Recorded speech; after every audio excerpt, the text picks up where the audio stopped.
Welcome to Poppys kitchen. இன்றைக்கி நம்ம கிச்சனில் என்ன டிஷ் பண்ணலான்னு பார்க்கலாம். இன்றைக்கி நம்ம கிச்சனில் இறால் கிரேவி எப்படி செய்கிறதுன்னு பார்க்கலாம்.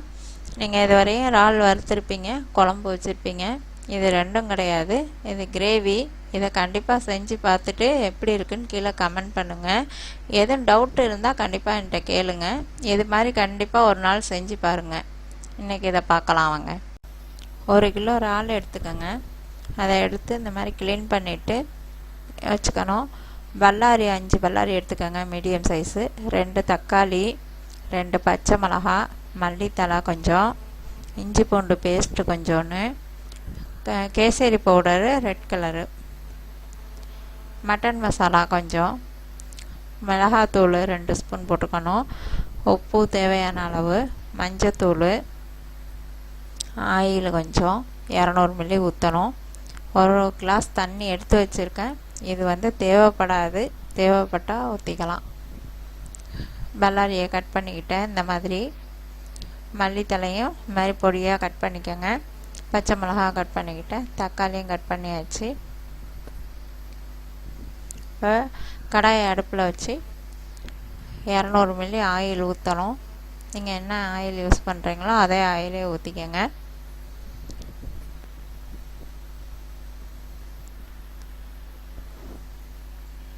இப்போ ஆயில் சூடானோடனே கட் பண்ணி வச்ச வெங்காயத்தை ஆட் பண்ணணும்.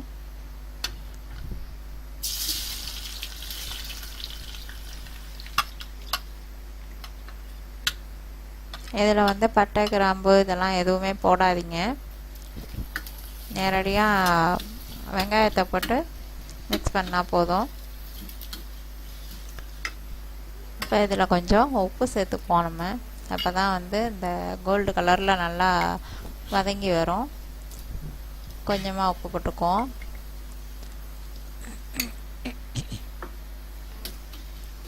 இதை மிக்ஸ் பண்ணிடுங்க.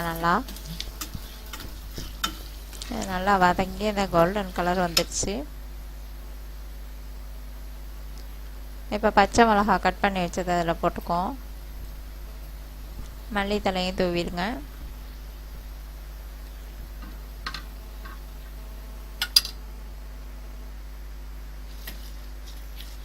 கொஞ்சம் இப்படி மிக்ஸ் பண்ணிக்கணும். இப்போ கட் பண்ணி வச்ச தக்காளி,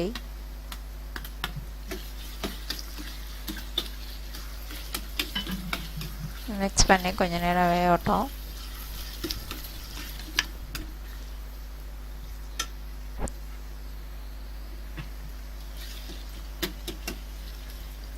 கொஞ்சம் வெந்துடுச்சு. இப்போ இந்த இஞ்சி பூண்டு பேஸ்ட்டை நடுப்பற அந்த ஆயிலில் போடுங்க. அப்போ தான் கொஞ்சம் நல்லா இஞ்சி பூண்டு பேஸ்ட் மட்டும் தனியாக வேகும். கொஞ்சம் வெந்து ஸ்மெல் வந்தோடனே நல்லா மிக்ஸ் பண்ணி விட்ருங்க.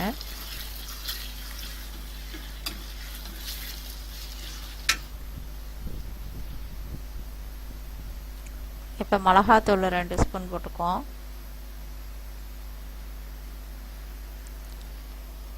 ரெண்டு ஸ்பூன் போட்டு மிக்ஸ் பண்ணி விட்டுட்டு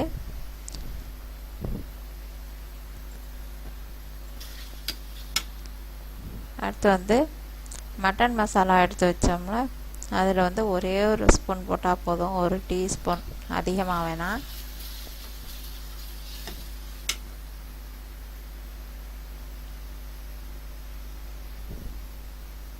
இப்போ இந்த கேசரி பவுட்ரு ரெட் கலர் அது கொஞ்சோன்னு போட்டுக்குவோம்.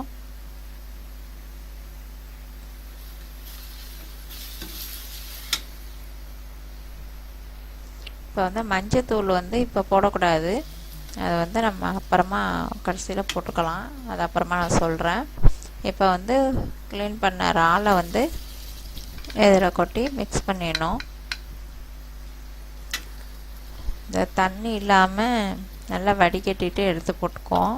ஏன்னா இறால் தண்ணி விடும். புது இறாலாக இருந்தால் கொஞ்சம் கம்மியாக தண்ணி விடும், கொஞ்சம் பழைய இறாலாக இருந்தால் கொஞ்சம் அதிகமாக தண்ணி விடும். அதனால தான் நம்ம தண்ணி ஃபஸ்ட்டு அவசரப்பட்டு சேர்க்கக்கூடாது.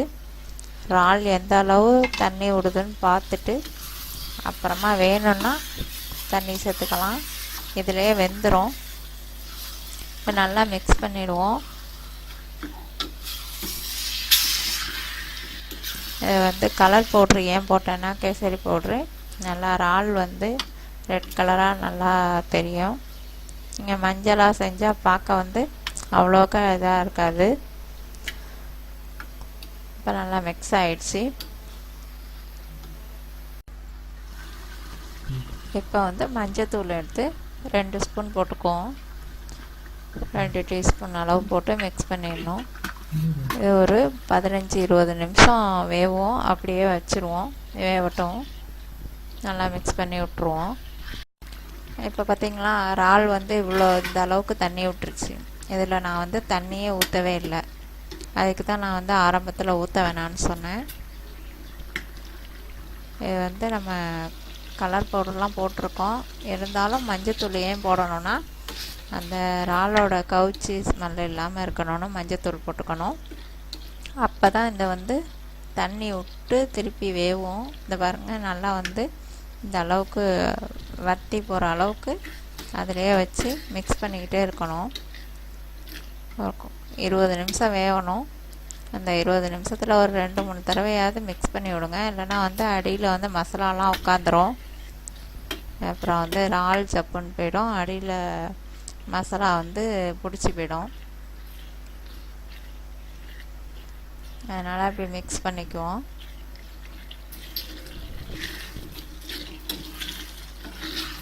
இப்போ நல்லா வெந்துடுச்சு. இந்த தண்ணி வற்றுற அளவுக்கு மட்டும் நம்ம அடுப்பில் வச்சுருந்தா போதும். இப்போ கொஞ்சம் சிம்மில் வச்சுக்குவோம். சிம்மில் வச்சு ஒரு 5 நிமிஷம் மிக்ஸ் பண்ணுவோம். இப்போ நல்லா வந்து தண்ணி வற்றிடுச்சு. நல்லா அழகாக கிரேவி மாதிரி வந்துடுச்சு. இதை ரொம்பவும் வந்து வற்ற வைக்க வேணாம். ரொம்ப சுண்டிடுச்சுனாலும் நல்லா இருக்காது, வறுத்த மாதிரி ஆகிடும். இப்போ அடுப்பை ஆஃப் பண்ணிவிடுவோம். கிரேவி அளவு இதான் வந்து இறால் ரோஸ்டட் இந்த மாதிரி இருந்தால் தான் நல்லாயிருக்கும். இதை இப்படி கப்பில் எடுத்துக்கிட்டு சாதத்தில் சேர்த்து பிணைஞ்சி சாப்பிட்லாம். நல்லாயிருக்கும் டேஸ்ட்டாக. கண்டிப்பாக செஞ்சு பாருங்கள். நல்லா இருந்துச்சுன்னா கமெண்ட் பண்ணுங்கள்.